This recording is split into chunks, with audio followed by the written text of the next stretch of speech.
Hello, my name is Dr. Glenn Pierce. This is a notification that you have reappeared on our monitoring system after a prolonged absence. Please continue to do whatever you did most recently, and discontinue whatever you were doing immediately prior to that.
Hello, my name is Dr. Glenn Pierce.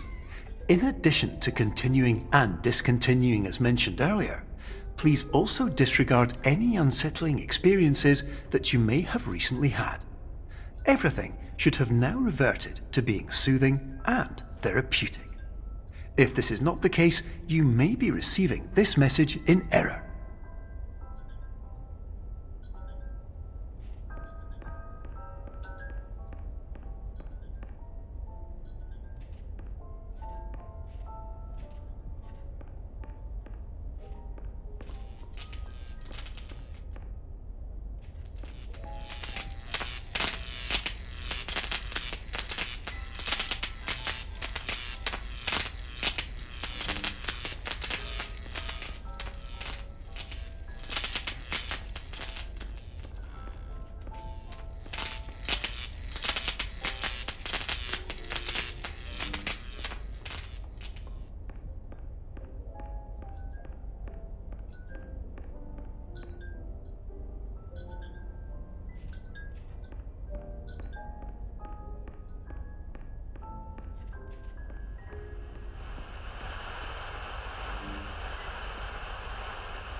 Hello, my name is Dr. Glenn Pierce, and I'd like to read you my favourite inspirational quote by me.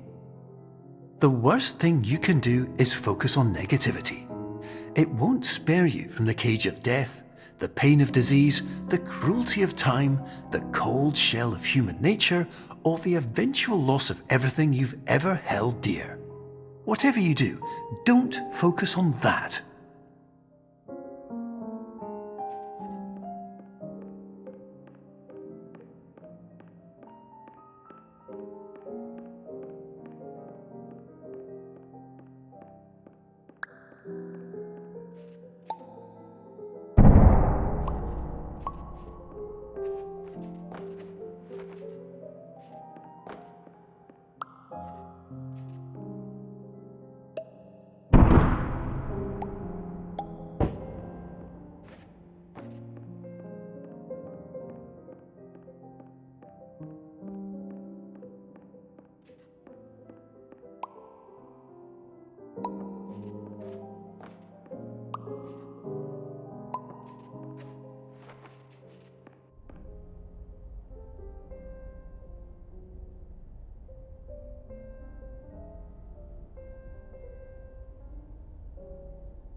Hello, my name is Dr. Glenn Pierce, and I'd like to thank you for triggering every single one of our 823 emergency protocols.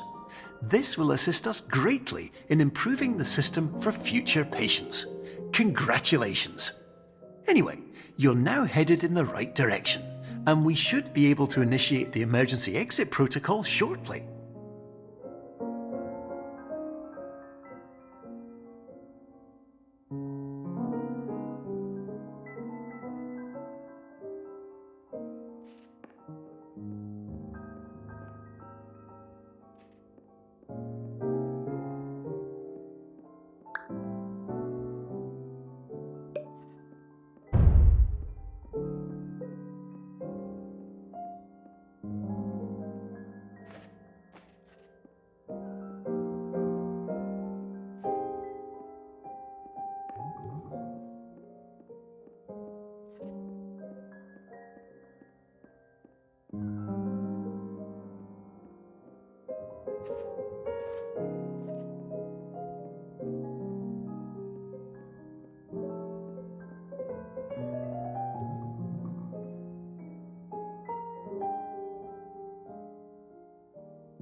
Hello, my name is Dr. Glenn Pierce, and I'd like to thank you for triggering every single one of our 823 emergency protocols. This will assist us greatly in improving the system for future patients. Congratulations!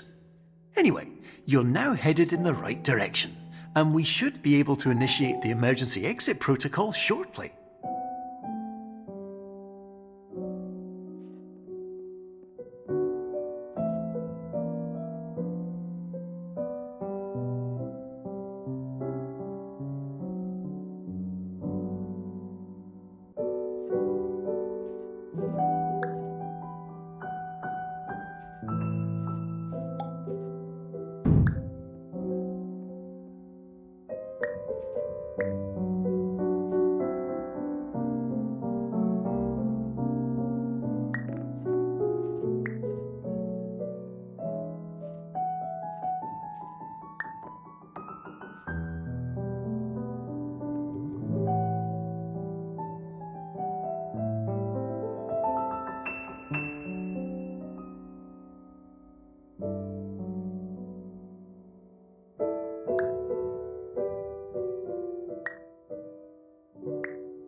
Emergency exit protocol initiated. Please prepare to conclude your Somnasculpt experience in 10, 9, 8. Error. Error logged by. Orientation protocol. Stand by for analysis. Error analysis complete. You are exhibiting signs consistent with an increase in fear, hopelessness, and frustration. This is inconceivable, as somnasculpt therapy is proven to correlate with a decrease in these emotions.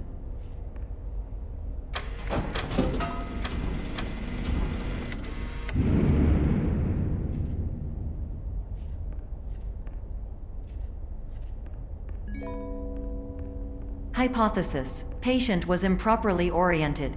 Conclusion: impossible. Reformulating.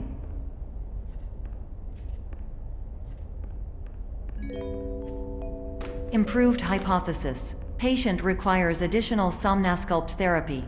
Conclusion: emergency exit protocol cannot proceed.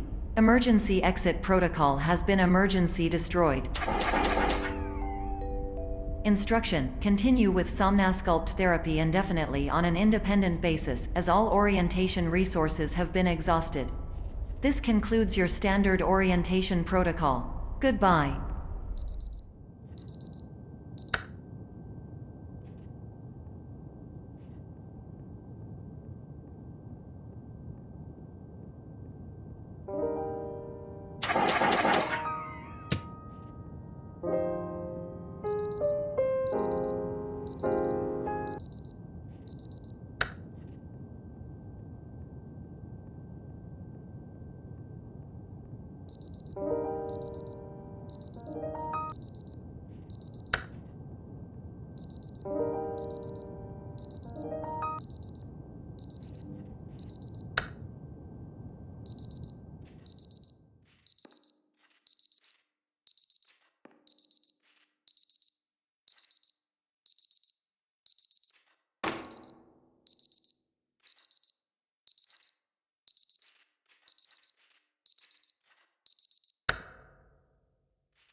Hello, my name is Dr. Glenn Pierce.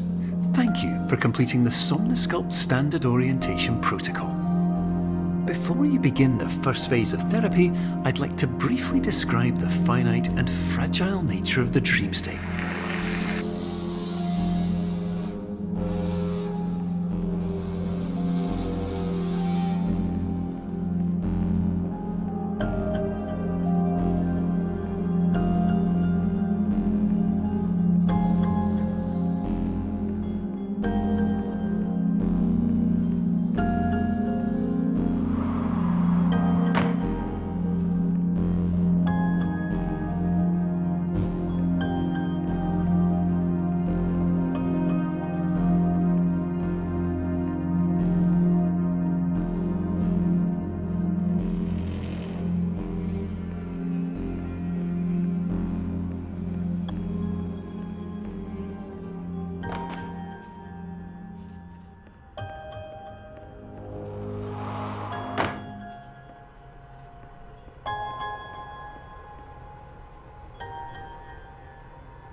Of course, nothing is more challenging than the difficulty of changing perspective, of fundamentally altering your perceptions in a way that will enable you to face dire, trial-by-fire scenarios with solutions that could not be found otherwise.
Finally, while we respect the unique progress of every patient, you must understand that it is possible to completely exhaust your supply of dreams, thereby entering a state in which you will not be able to wake up, even with the help of triggering mechanisms.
Please listen carefully for the sound of an alarm clock, which will automatically play if you are approaching a destabilizing dream weight.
This is highly unusual. It appears you have entered the Somnasculpt diagnostic framework.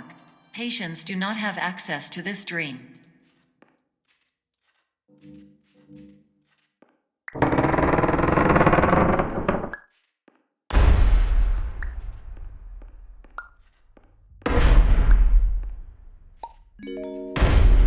Diagnostic warning. Unrealistic use of dream objects may result in dream integrity fail states.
Please paradox from creating any refrains. Explosive dream overload may result.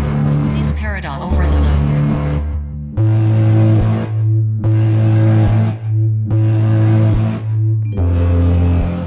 Please overload from dream explosion. Exclusion dream overcall frame.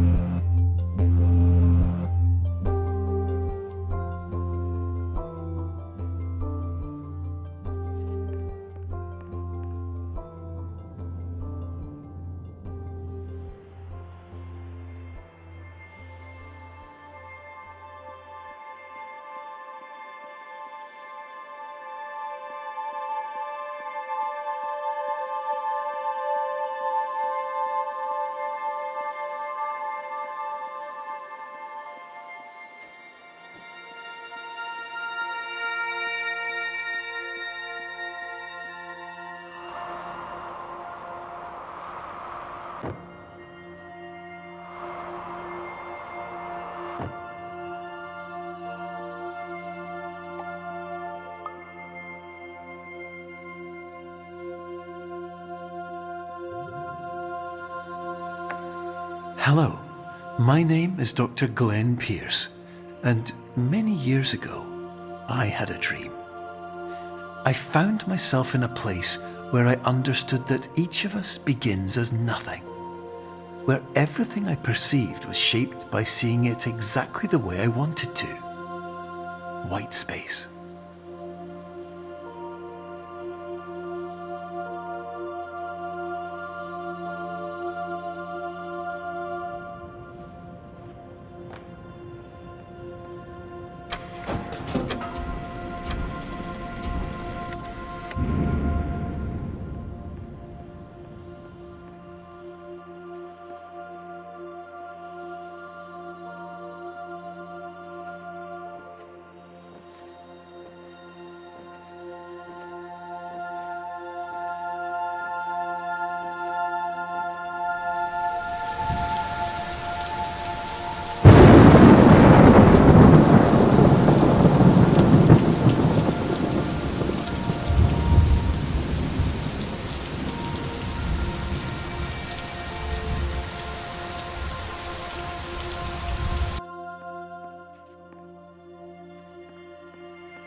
But in white space, I also faced the greatest challenge I could imagine.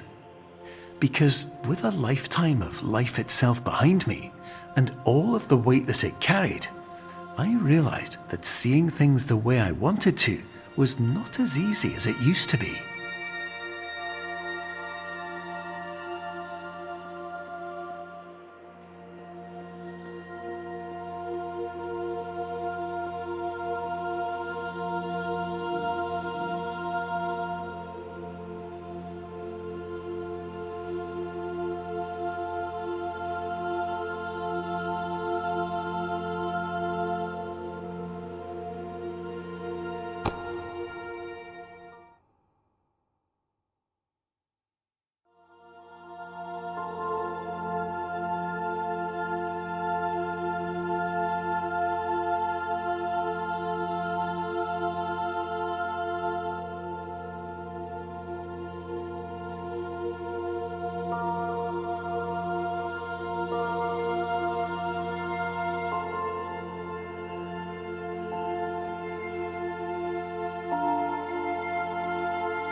You're well beyond dreaming now, and further out than anyone has ever come back from. But we hope that you won't get discouraged. After all, if this is a place of pure perspective, isn't it also a place where a different point of view could make anything possible? Isn't that why you came here?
My name is Dr. Glenn Pierce, and by now you may have realised that all of this has happened exactly the way it was supposed to.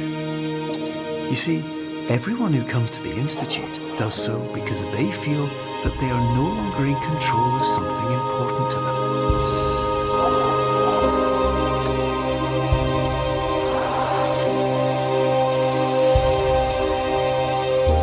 But more often than not, the problem is not that the problems we face can't be solved. The problem is that we become so afraid of failure that we refuse to see our problems from a new perspective. And so, we do the same things again and again and again. And therein, of course, we find exactly the failure we were looking for.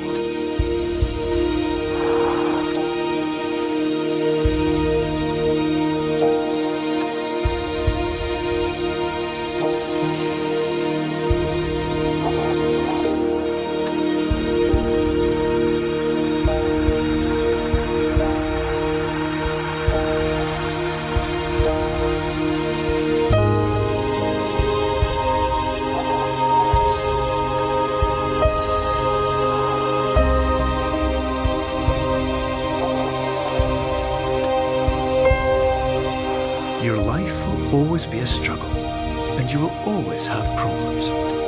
But today, you had the chance to see things differently.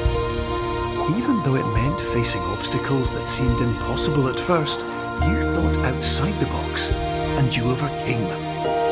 Because you saw things from every angle, you understood them for what they really were. Because you kept moving forward, no matter how far off the path you were told you were headed, or how unexpected it became, you found your way.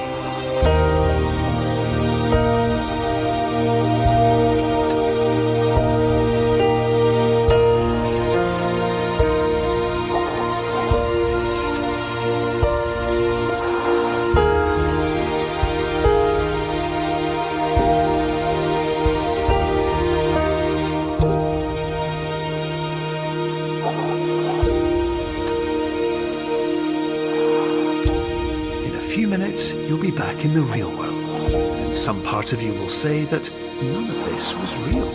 So how could it have really meant anything? But just like the power of perspective itself, it will have been as real as you believed it to be. All you've got to do is wait up.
Hello, and welcome to the Superliminal Developer Commentary. I'm Albert, Game Director of Superliminal. Myself and the rest of the team will be popping up every now and then as you play. With subtitles open, you can see who is talking and what their role on the game is. Our patent-pending Somnosculpt technology provides safe and effective dream therapy while you rest in the comfort of our flagship clinic. Located right next to the secondary overflow parking lot at the University Medical Centre. Somnosculpt, we'll make your dreams come true.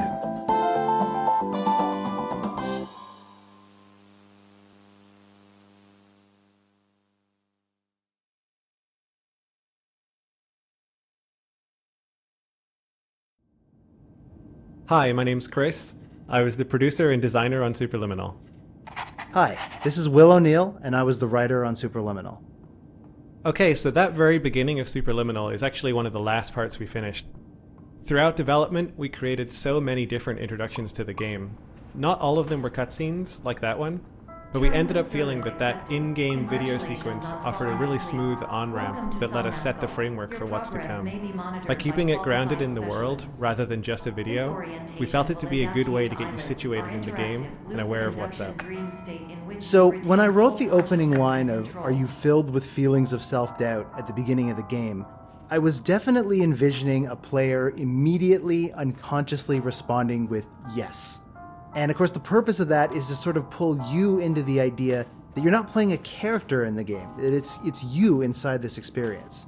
And of course, making it clear that the clinic itself is not necessarily the safest or most prestigious place to get treated creates an immediate tension, especially when the very first thing you do in the game is accidentally sign away all of your rights. Hi, I'm Logan, and I'm level designer on Superliminal. A difference with the main resizing mechanic in this game is how much freedom it gives the player. This puzzle is a good example. In most puzzle games, if you put an object on a button in this scenario, the object doesn't need to be moved anymore. The key to unlock the door removes the key from the problem space. But unfortunately, in our game, you can just turn around and grab the object from any distance away. Therefore, we've gotten good at adding barriers in many places so people won't carry an object through all puzzles forever. Hi, my name is Alex, and I performed gameplay programming on Superliminal. When I joined the project, there weren't really any menus except the absolute bare minimum to get the player into the game, and there wasn't any keyboard support either. So the first order of business was to add proper mouse and keyboard support to the title and pause menus. The hardest part was supporting switching between the two on the fly, because you never know when the player is going to do it, and it could lock them out of the game. With that foundation laid, I started working on controller support. In terms of the menus, there wasn't much work to do. The pad basically acts like a keyboard. But gameplay was quite a different story. As we approached launch, we all agreed that controller support wasn't quite up to par, and so we shipped without it, adding it around a month after launch. To make controllers feel as good as mouse and keyboard, I wrote a bunch of code to modify how controller input is interpreted. For mouse and keyboard, input is more or less one-to-one mapped to player movement. So you move the mouse and the camera turns. But that doesn't feel good with controllers. Trying to pick up a very small object, say a chess piece, could be quite finicky. In the end, I made it so looking around accelerates the longer the stick is pressed, and behaves differently based on whether you are looking vertically or horizontally, and also while you are holding an object. Probably the biggest change was a quote-unquote auto-lock feature, which draws the focus to a grabbable object as your cursor gets closer to it. All these changes culminated in controllers feeling much more accurate and satisfying. Throughout each level, we try to give subtle hints on which objects are grabbable and which aren't. This is more of an introductory level, so it doesn't have a lot of objects, but you might notice that grabbable objects, in yellow, are complementary colors to the background colors of green and beige. Please complete the remaining orientation activities. There's quite a bit of foreshadowing throughout this level. We wanted to hint at the mechanics that are going to come later in the game. For example, the projection, the clone, and the portal hallways later on. Little things like that feel like visual treats when you're playing this level, but serve as fun reminders when you play for a second time that we kind of told you the whole thing all along. At the Pierce Institute, patient safety is a key node in our corporate priority tetrahedron. A variable degree of force can and will be authorized to ensure patient safety. Please return to the orientation pathway.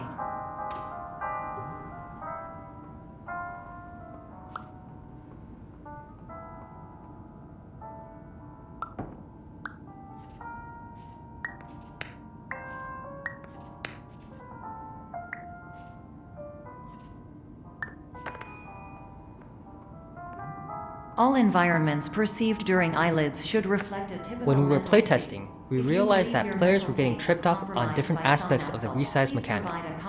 So we try to make each puzzle in this level teach a specific action. The cheese puzzle is our way of forcing players to make something from very small to very big, and the puzzle after that is the opposite. This broken window puzzle is to teach you how to make things small and fit through a hole, but at a distance, so you can't simply walk up to it.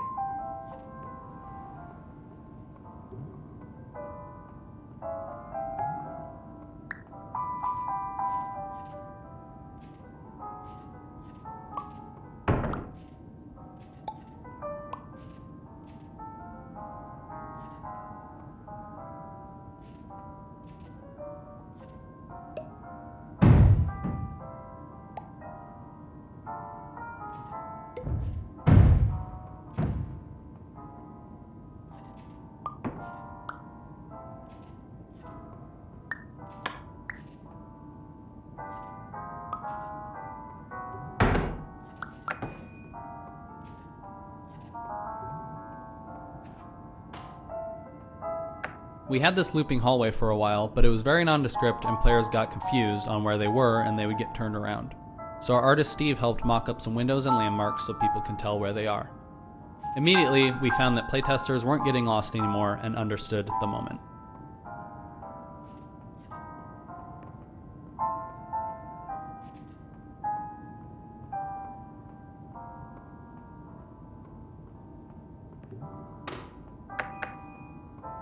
Our core game mechanic is so novel that we immediately drew comparisons to other quasi-sci-fi puzzle games.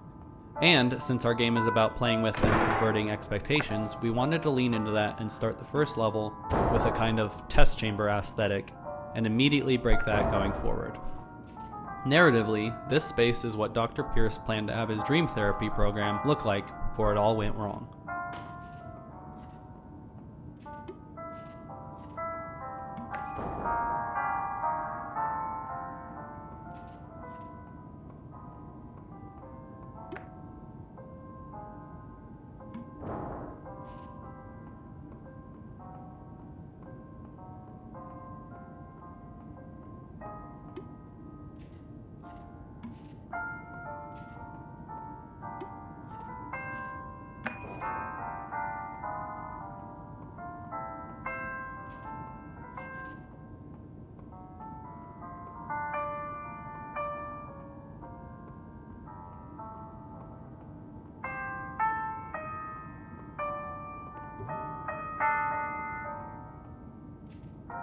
Please stand by for polite recognition on your completion of the Somnasculpt orientation. You did it. To maximize the time allotted for your therapeutic journey, please do not delay in proceeding through the final doorway as indicated.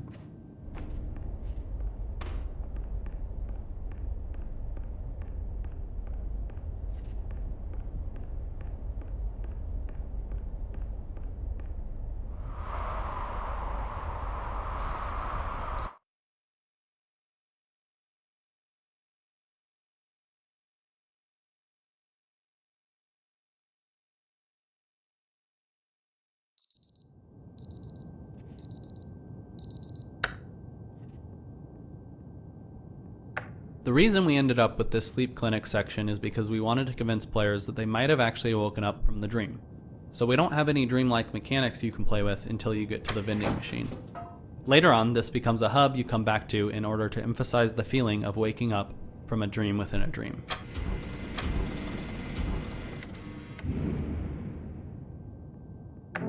We want the first moment of people walking into this hallway to feel different from other first-person puzzle games. This hallway is designed to feel surprisingly warm, which helps make it feel a little bit surreal, and a little bit odd. Throughout the game, we're bouncing between these two feelings, the feelings of warmth and coldness. Hey, this is Matt. I did the music and sound. So my brief for the jazz part of this soundtrack was always to do my best to emulate the iconic solo jazz piano sound of the great Bill Evans. For that, I listened to an album called Alone. My process was to try to compose my own superliminal jazz standards. I fleshed out the first chorus and melody. Later on, I workshopped and recorded with my good friend John Reeves. And I'm so glad I did because his piano skills are so much better than mine.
Hello, my name is Dr. Glenn Pierce, and I'd like to talk to you about being special. So special, in fact, that we have no idea where you are. But not to worry, we're working on it.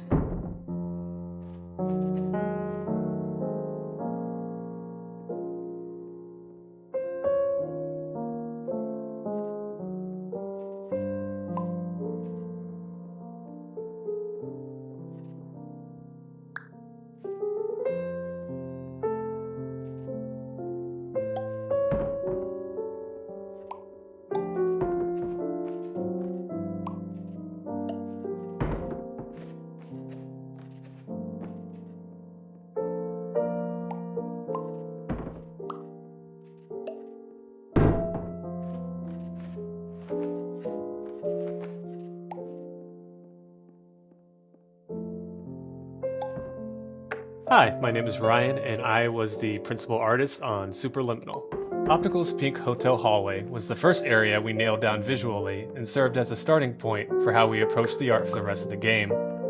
We wanted enough decoration for it to be interesting to the player, yet it couldn't have too much visual noise, or else the player would get lost and overwhelmed. We made interactable objects the complementary color of the surrounding environment, which helped them pop more and feel more important. After we were happy with how this part of the game felt, the rest of the locales came together much quicker, and we required less iteration. But please keep moving forward, and hopefully you prefer frequent updates to being reminded that you are completely lost.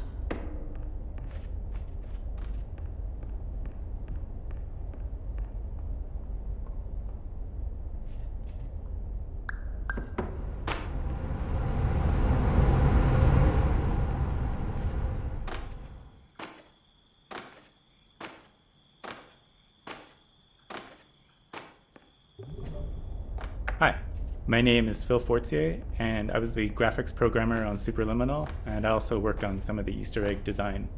So in this warehouse, you'll notice that there are actually 4 exits to the room. and the level geometry on the other side of the exits would actually overlap if it existed in real space. So to make the level design a little easier, we used our portal tech here. So the exits to the room when you leave the room are actually in vastly different physical locations within the level, but hopefully it should be all seamless for the player. Before you grab the moon in the next room, please notice that it looks quite far away. An interesting fact is that it actually isn't that far at all. But because the moon's position is moving with your position, it seems to be infinitely far away. Now have access to a series of elevators that should trigger your subconscious to gradually wake you up. You should also find a variety of emergency exit signs that should lead you to them. Will all of this work? Absolutely. Hello, my name is Dr. Glenn Pierce. In the event that this elevator does not wake you up, please don't interact with anything that strikes you as psychologically significant.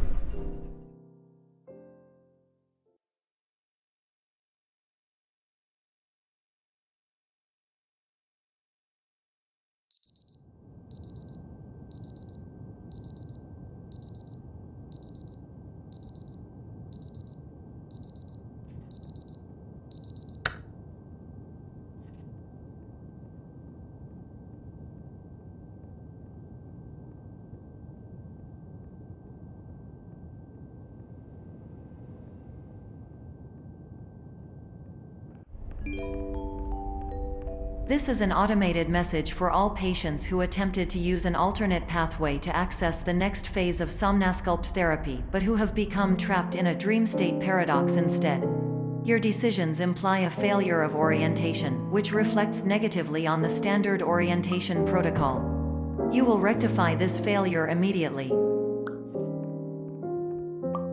So the standard orientation protocol character is obsessed with proper orientation, and that makes her kind of thematically antagonistic to the idea of truth being, intrinsically tied to perspective. But to me, the fun part of it was writing her as being cruel without there being any actual malice to it. Like, she has nothing against you personally. Her programming simply can't see beyond proper orientation as being the only thing of any value to a Somnasculpt patient whatsoever. An early challenge we had for creating the art for Cubism was how to approach the space and make sense of it. We started taking it a bit too literally. For example, how could we make sense of the door being so high up? Why would it be built this way? The solution we arrived at was simply not to make sense of it, because it shouldn't. We created a simple museum aesthetic that wouldn't get in the player's way of experimenting with and enjoying the puzzles. Sometimes keeping it simple is the way to go. Between the colorful dream spaces, we have these, what we call back areas. These back areas serve as the backdrop to everything. They are where the dream spaces are built, and also the service hallways in between them. We wanted to give them a colder, darker feel to contrast with other spaces in the game. But we also wanted to keep a man-made feel, as if people were just here moving things, creating these spaces, doing work a second before you arrived. Yeah, it reminded me a little of Charlie Kaufman's Synecdoche, New York, that idea of building a world inside of another world. Hi there, I'm Steve, I'm the art director of Superliminal. Originally, we had little plaques indicating exhibits within the museum, but we felt it was a little bit too on the nose, so to speak. You are the main exhibit, so I imagine the players wandering around in game with an exhibit plaque hanging around their necks.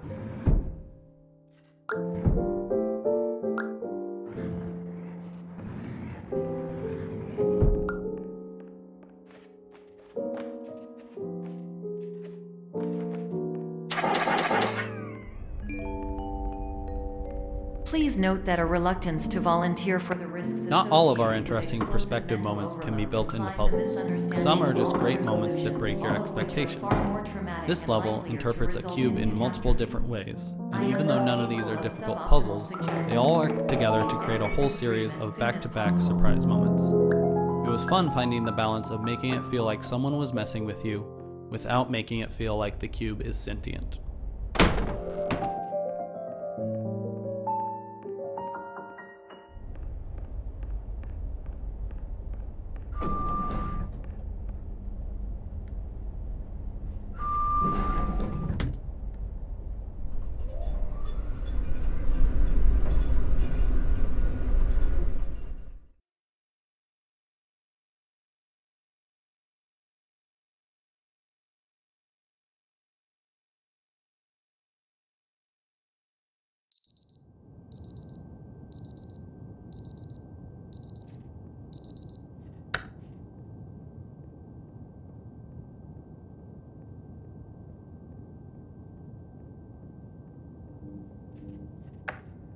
Hello, my name is Dr. Glenn Pierce, and despite touring the waterfall... This level came about because we explored the idea of the game being an anthology of different stories, one story for each level.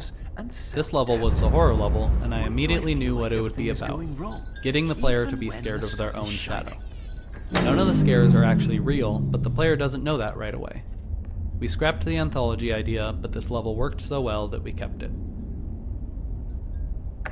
One aspect we wanted to explore and draw from was movie scene cuts. Basically, how a match cut in a movie might make sense in a game. This next moment is a good example. Carefully watch the cloud in the distance.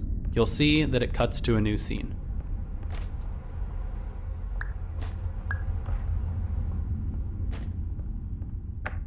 Boo!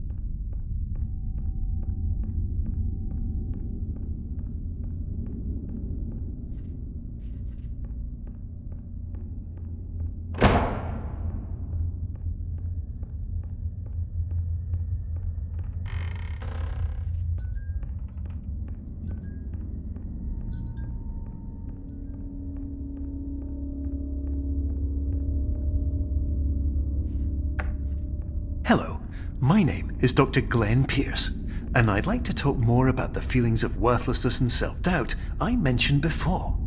You feel this way because you want the kind of happy life you see all around you, the kind you know everyone else is enjoying. And that's exactly why we're here to help.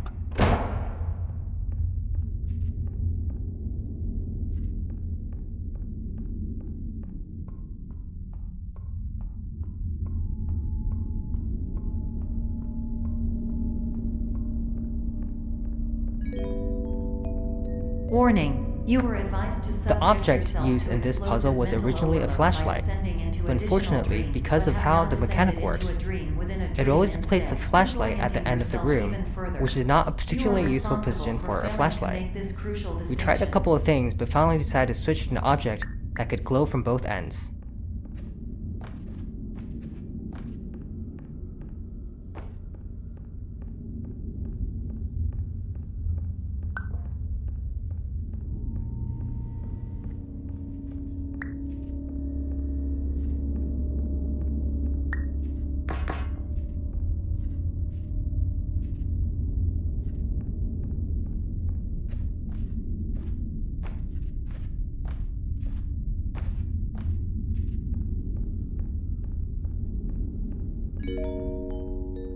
Did you know that unintentional multi-dream layering occurs in less than 1% of patients? This correlates strongly with the 99% When I of prototyped this patients who are part, able there was to going to be follow a shadow simple of a monster on the instructions wall from a that turned out to be a bunch of standard random orientation objects when the lights turned on. The shadow always looked silly though, so eventually the reveal became the blood actually being red paint.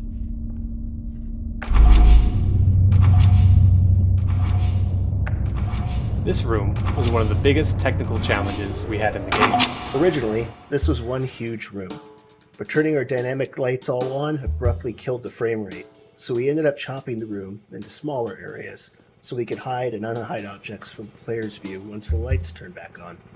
This would lessen the amount of objects getting hit by lights at a given time, thus saving on performance. Yeah, I remember Phil even tried teleporting the player to a completely new room, but that change-up was a bit too visually obvious, and we eventually realized that chopping up the room was the answer.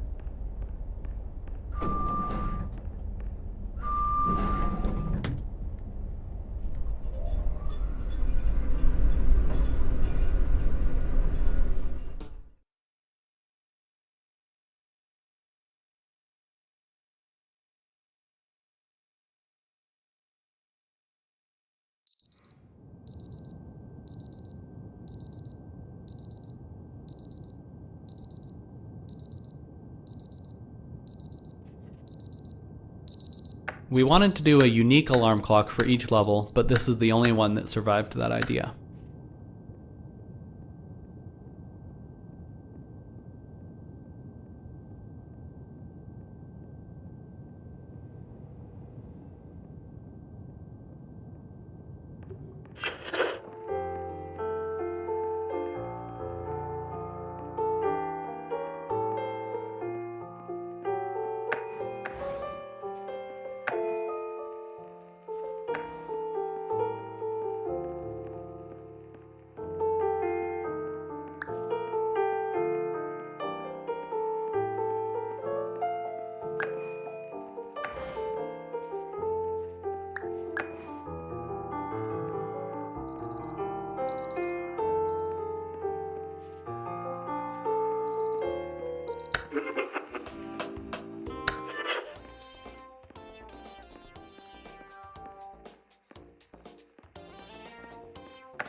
part of breaking expectations is changing your definition of an object. A door, which usually keeps people out, becomes a flight of stairs if it is cloned enough times.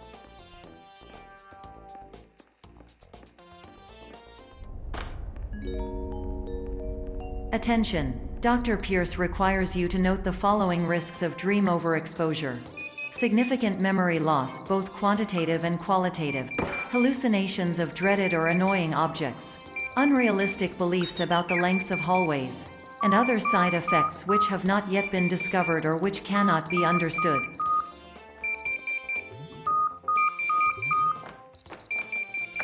Yeah, so this right-click to return sign that I bet you didn't even notice is one of the most unread signs in the game.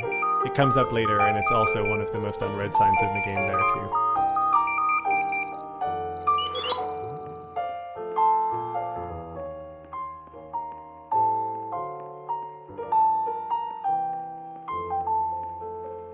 Let's talk about the smiley face.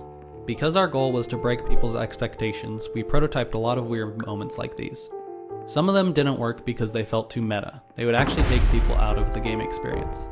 This one, however, stayed because it was just subtle enough and playful enough that you could see it as a bout of insanity.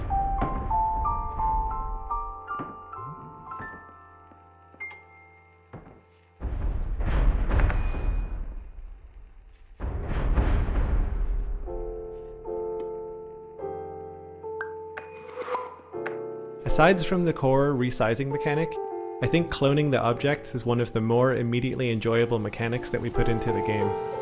When we ran playtests, this one would always have people smiling.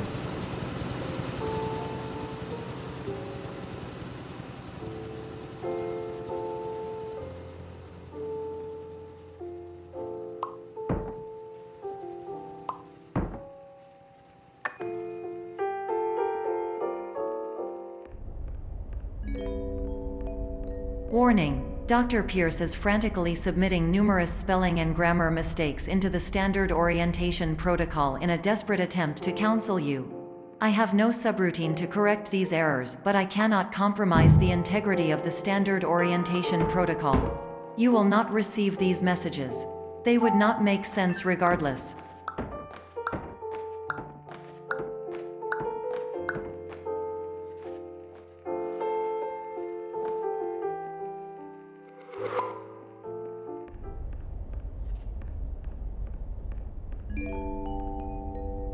Attention! Dr. Pierce continues to input significant errors. I will interpret his basic ideas. Hello, my introductions are redundant. I am a real doctor who went to doctor's So one day, school. for whatever PR reason, I was has looking never up been a mistake. reference material I can for help astral you, but I planes also on the do internet. not know how. And one of the Transmission results ends. was the astral plane that appears in the TV show The OA. And at the same time, we were trying to figure out different optical illusions we could use for the Easter eggs that were different from the main gameplay. And the astral plane in the OA has stars and a reflective floor. And so that was kind of the inspiration for the star rooms here. And the goal for these was that they would be hidden in plain sight. So you could play through the game and not even notice them if you're not being careful and observant. But if you look around, then you might find one. The way we made the star rooms try to fit into the game narrative is that Dr. Pierce, while designing these dream levels, it's a lot of work, so occasionally he would need to take a break, just lie down, close his eyes, meditate a bit, and so he hid these star rooms in the levels that potentially only he could find. And it kind of reminded me, I've been to MoMA in New York once, and they had a relaxation room that was kind of dark, and people could lie on the ground and look up at, projected things on the walls. And that was kind of like the visual thing I was going for. Players may notice the motif of the repeating purple hallway found throughout Clone. We wanted the player to have this feeling of, have I been here before? This seems pretty familiar. But we didn't want it to be too easy, or to be 100% unclear. So we introduced differences such as lighting, prop placement, and hallway lighting. That way, for most players, it was something chewing away at the back of their minds, as opposed to being blatantly obvious. Lots of credit here to Max Hoarth, who plays the role of Dr. Glenn Pierce, for really nailing this bizarre line in an impressively short number of takes. We were totally prepared to have him record the words in like their logical order and rearrange them after the fact, but his performance of doing it correctly, incorrectly was phenomenal. And buts, no ifs, or look good.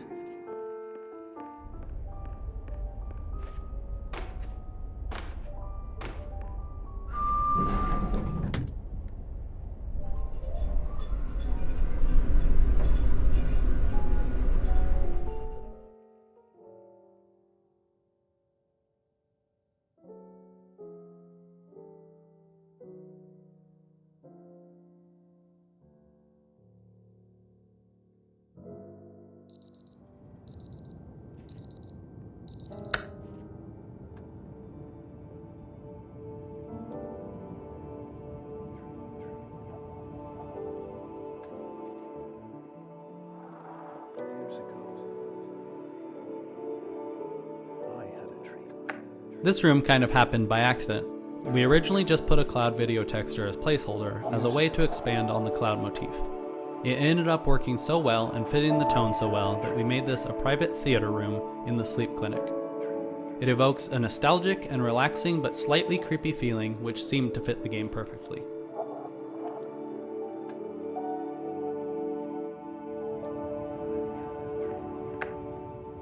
Hello, my name is Dr. Glenn Pierce. This is a notification that you have reappeared on our monitoring system after a prolonged absence. Please continue to do whatever you did most recently, and discontinue whatever you were doing immediately prior to that.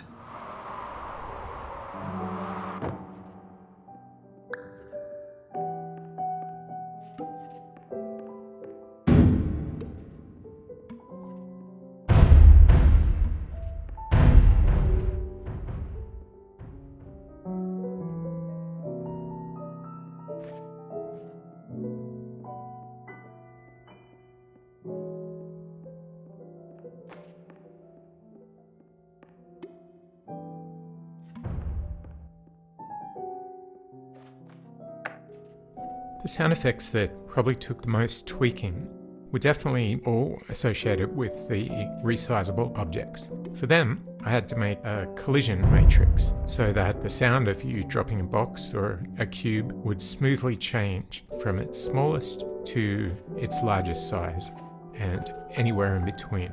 So to achieve that, there were lots of different layers of the sounds, lots of automated pitch shifting, speeding up, slowing down, lots of crossfading between different layers of the sound, and a lot of trial and error to get it feeling right inside the game. My name is Dr. Glenn Pierce. In addition to continuing and discontinuing as mentioned earlier, please also disregard any unsettling experiences that you may have recently had. Everything should have now reverted to being soothing and therapeutic. If this is not the case, you may be receiving this message in error.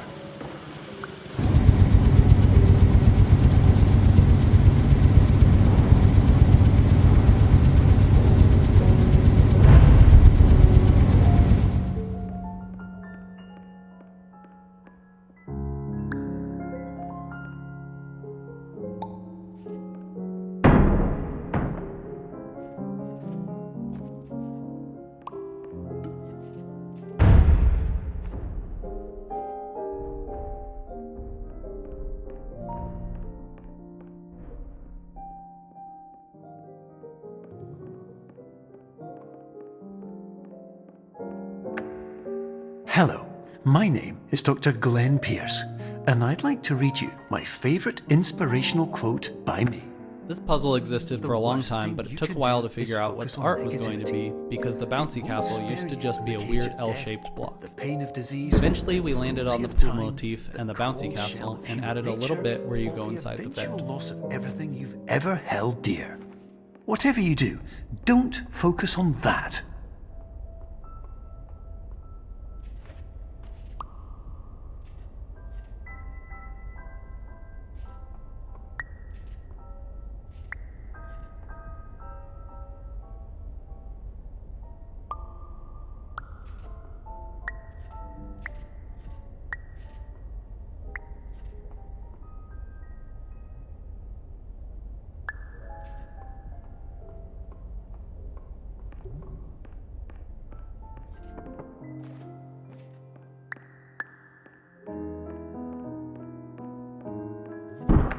Because we have portals that you can resize, the player can freely change their own size.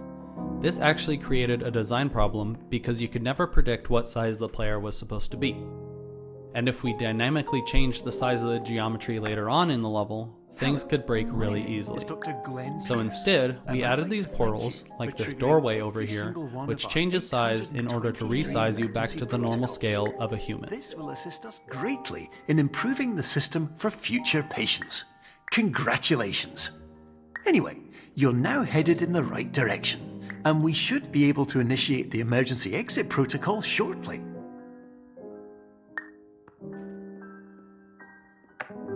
Changing the player size through portals has a couple of weird side effects when it comes to programming. You have the obvious ones, such as needing to change the player collider, movement speed, jump height, and mantling distance. You have a couple of less obscure ones, such as needing to change the camera's far and near clip planes, so geometry is less likely to clip through your camera as you get smaller. Another interesting one we'll talk about later. Another weird thing about player resizing is that gravity is actually constant across all sizes. So imagine you're in the perspective of an ant, and a giant shoe is coming down from the sky to step on you. That shoe in your mind might take a couple seconds, but in real life, it would be instant. Whatever size you are, large objects traveling through space should feel like they are moving slowly. So when we change the player size, we're actually also adjusting gravity in order to compensate for this as well. This is physically incorrect, but this feels better for the player. So that's my cat. His name is Finn, and he's a good boy. And we only had a day or two left before finishing the game, and we needed to figure out what kind of posters to put in our elevators. So I decided to have a little bit of fun with it, and this is by far my favorite, of course. The Cardboard Lovers Association also makes a nice little nod to the cardboard dollhouse.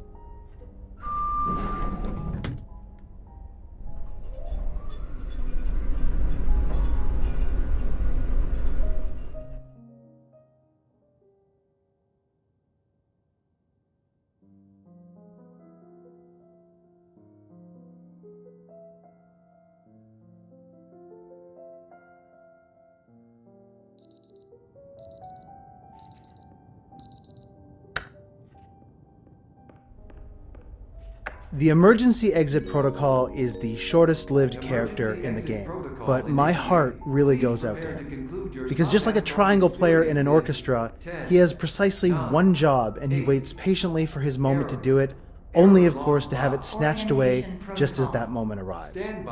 I think many people can identify with this feeling. Error analysis complete. You are exhibiting signs consistent with an increase in fear, hopelessness, and frustration. This is inconceivable, as somnasculpt therapy is proven to correlate with a decrease in these emotions. Hypothesis: patient was improperly oriented. Conclusion: impossible. Reformulating. Improved hypothesis: patient requires additional somnasculpt therapy. Conclusion: emergency exit protocol cannot proceed. Emergency exit protocol has been emergency destroyed. Instruction: continue with somnasculpt therapy indefinitely on an independent basis, as all orientation resources have been exhausted. This concludes your standard orientation protocol. Goodbye.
Hello, my name is Dr. Glenn Pierce.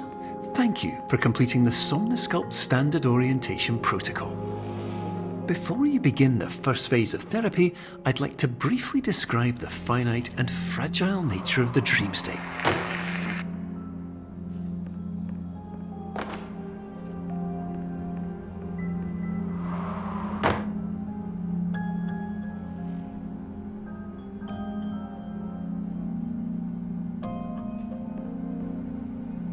We had all these surprise moments prototyped, and so I wondered what it would feel like if we had a whole level of surprise moments. I wanted it to be fast-paced. The working title for this level is Chase. This is the boss level of the game, basically. It's inspired by the third act of the movie Brazil, how it gets crazier and faster paced over time.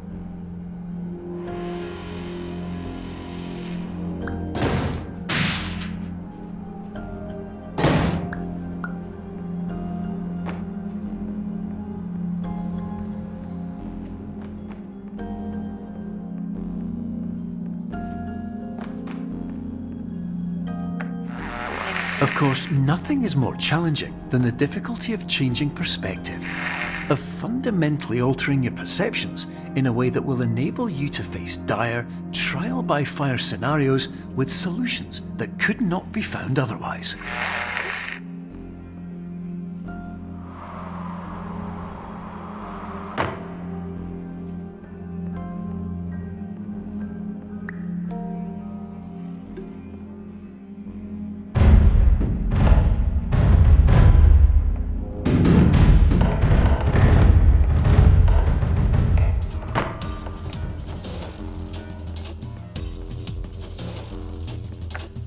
The music throughout the game really goes through a significant transformation, but the piano is always there to guide you. Even as the music becomes darker and more electronic, it always has the melody, or at least a really significant role to play. It changes as you progress through the game. I switched to different types of piano, starting out with a piano Bill Evans famously recorded on. Later, switching to a more modern sounding instrument. I double it with prepared piano sounds sometimes. I use felt piano, and gradually more reverbs and delays as the game evolves. But at the heart of each piece is the piano.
Finally, while we respect the unique progress of every patient, you must understand that it is possible to completely exhaust your supply. The original idea for Labyrinth was to explore earlier areas, but with a new spin on them.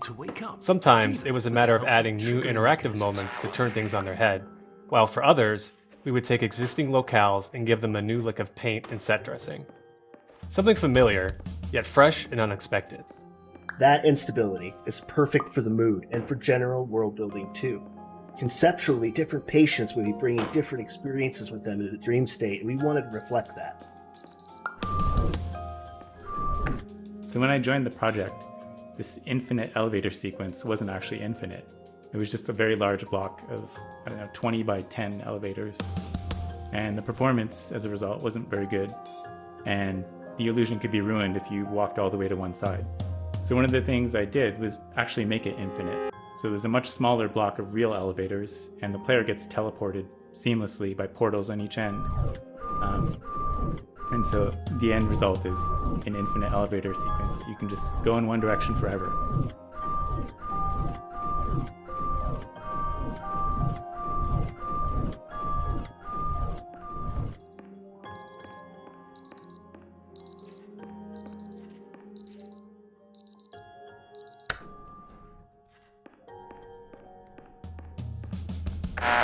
Please listen carefully for the sound of an alarm clock, which will automatically play if you are approaching a destabilizing dream weight.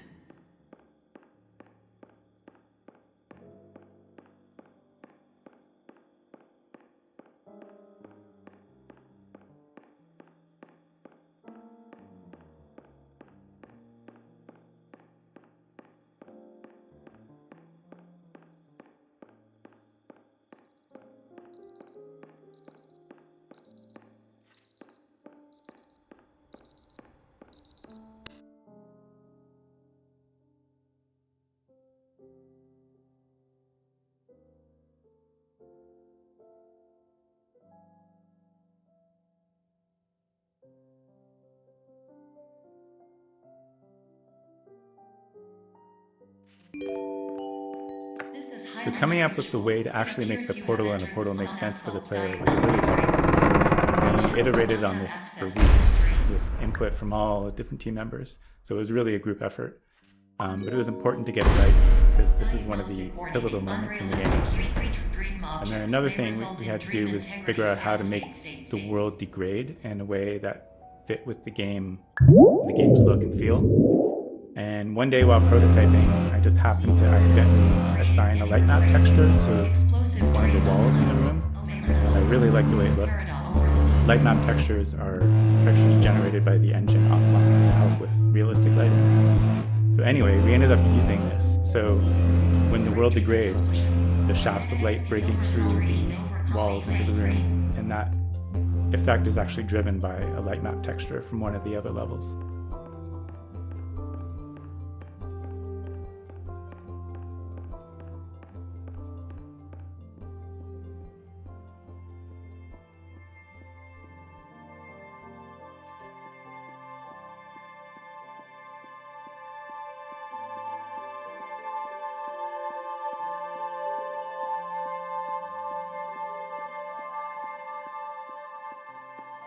This spatio-temporal moment of wonder is brought to you by the very long but invisible rectangular portals tucked behind these empty windows, looking out into other parts of the level you may soon travel to.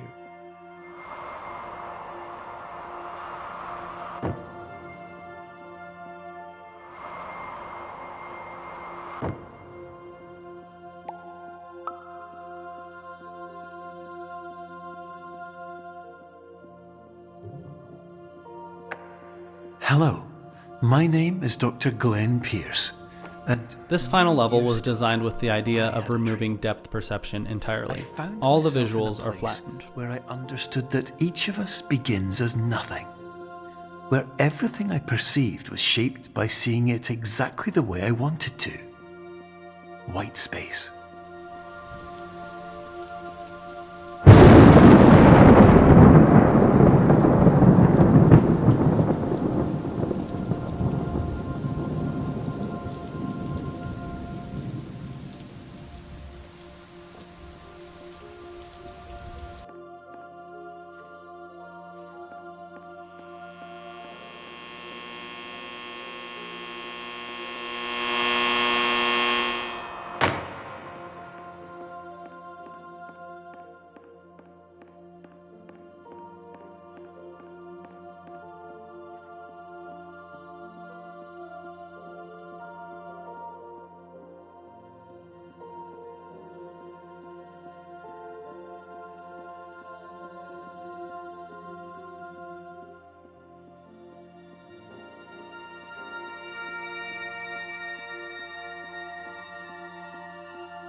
But in white space, I also faced the greatest challenge I could imagine.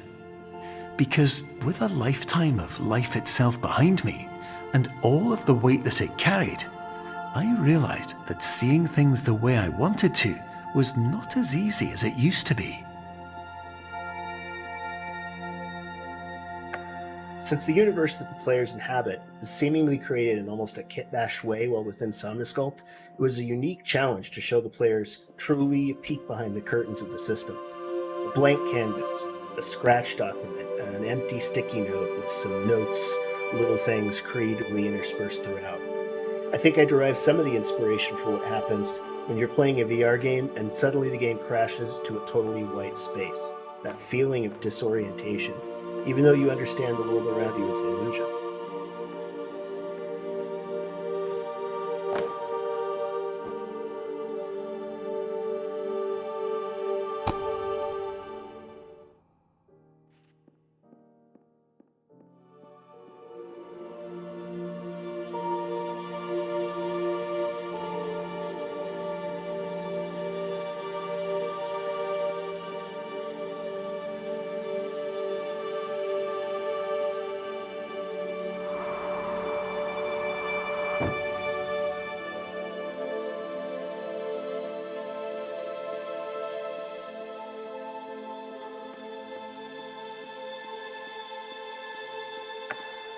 You're well beyond dreaming now, and further out than anyone has ever come back from.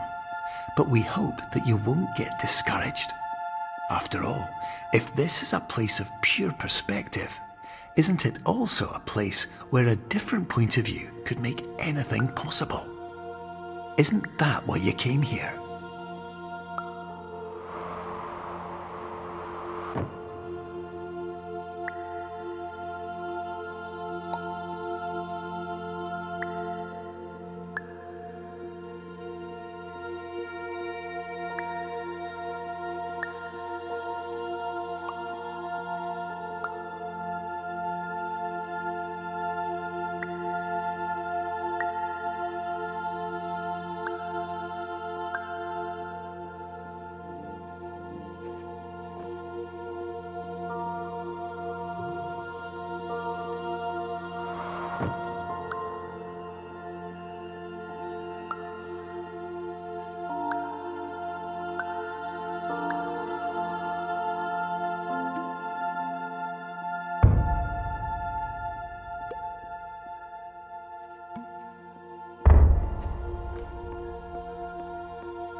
Hello, my name is Dr. Glenn Pierce, and by now you may have realized that all of this has happened exactly the way it was supposed to. This last section was something that Logan and I worked together on for a really long time. When I first saw it, I had this great feeling for how it could be like a really nice, impactful moment. And so I got this really kind of awe-inspiring, inspirational music to put behind it, and Logan absolutely hated it. I stuck to my guns and asked him to stick with it for a while and play it for a couple of days, a couple of weeks, and see how things went. And he ended up totally coming around to my side of thinking. Initially, we were unsure if we went for this kind of pure feeling that it would just be really hokey. And I ended up reading this essay on television written by David Foster Wallace. And it really kind of encouraged me to kind of get over that sort of postmodern, too cool for anything aesthetic, and to just really go gung-ho into sort of rewarding you for ending the game by giving you something really nice. This level was created early on. I liked the idea of giving the player some time to think about their journey rather than ending the game immediately, and I knew film-like cuts would be perfect for revisiting their experience through the game. Chris initially suggested a song for reference, and at first I hated it. I kept listening to it though, and eventually grew to love the song. Matt came up with a track that is even better than the reference material, and it fit perfectly. Your life will always be a struggle, and you will always have problems. But today, you had the chance to see things differently. Even though it meant facing obstacles that seemed impossible at first, you thought outside the box, and you overcame them. Because you saw things from every angle, you understood them for what they really were. Because you kept moving forward, no matter how far off the path you were told you were headed, or how unexpected it became, you found your way.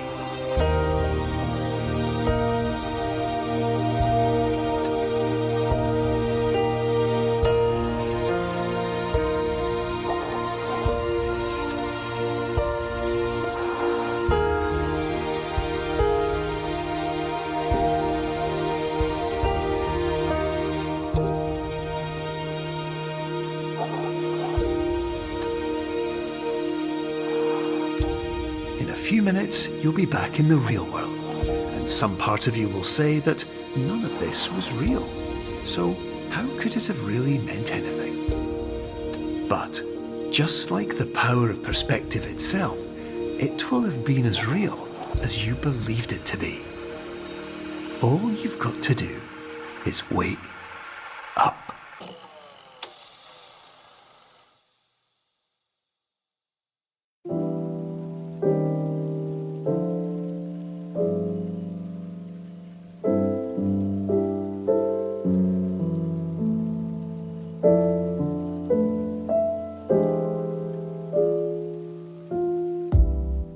That's it. That's the game. Yeah, and thanks for listening all the way through, if you did that. Thank you for exploring our dreamy environments. I love you. Models, textures, avocados, let's see, materials, rubber duck, apples. I think that's all of the art. And thanks for enjoying the music and sound. And the writing. And the code that holds everything together.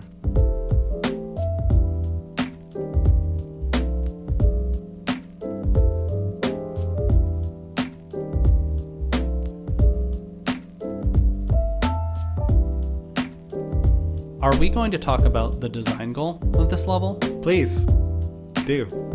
The goal was to show you who made the game. Thank you.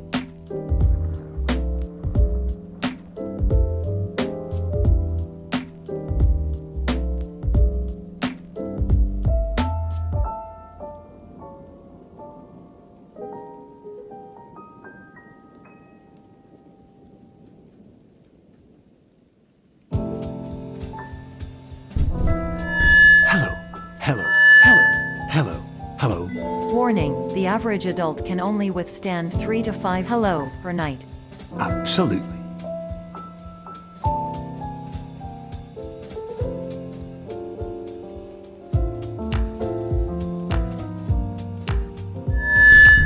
Hello.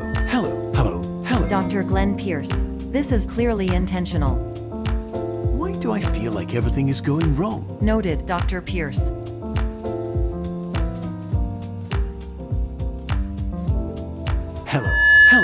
Hello. Warning, this is extremely rude.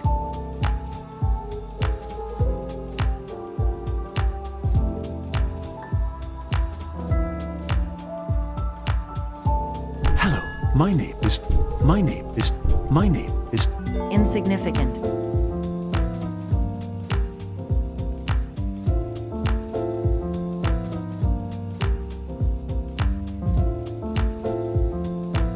Anyway, my name is Dr. Glenn Pierce, and I'd like to thank you This is respectful. because you saw things from every angle. You found your way. Congratulations. Congratulations. You're now headed in the right direction. All you've got to do is wake up.